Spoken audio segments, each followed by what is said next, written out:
Hello, Team 360. I am going to show you how to multiply fractions by whole numbers.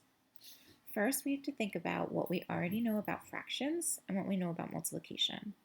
I know everyone in the class knows all about fractions and multiplication because we've been practicing it for a while now. We know that fractions have equal parts of one whole. And we know that to solve multiplication, we need groups of the exact same amount. Okay? So far with fractions, we've done a lot of drawing pictures. In order to solve multiplication problems, we've used skip counting, we've used repeated addition, and we've drawn a picture. Since drawing a picture is the common one for both, we're going to start with that today. Okay? We're going to use a picture to help us solve multiplication problems with fractions. So we're going to start by thinking about 6 times 1/5. The first thing you have to do is draw the fraction. So I drew 1/5. I know it's 1/5 because one part is colored in out of 1, 2, 3, 4, 5. Remember the numerator, the top number is how much you have, and the denominator is how many equal pieces it is broken into. I drew 1/5 6 times because we're multiplying by 6.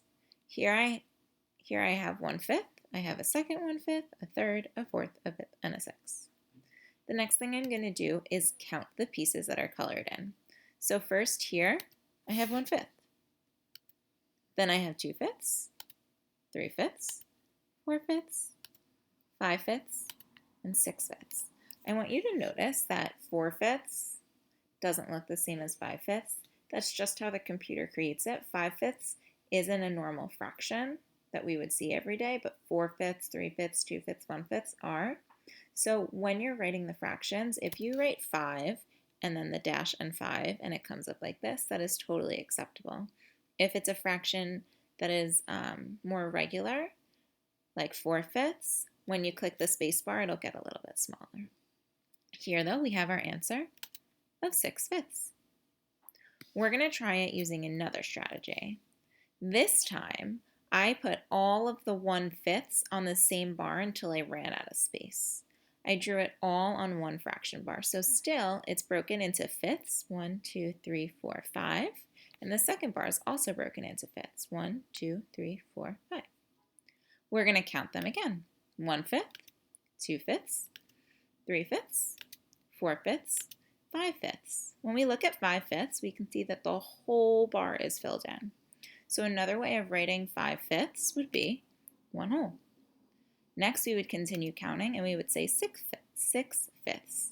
But when we look at it, we can see that it is one whole and one more fifth. So we might write it as 1 and 1/5. Either answer 6/5 or 1 and 1/5 are acceptable. We would say that they are equivalent. Okay, tomorrow we're going to practice multiplying fractions by using repeated addition. For today, I want you to keep this picture model, either one, in your mind as you practice solving your own problems. Let me know if you need help.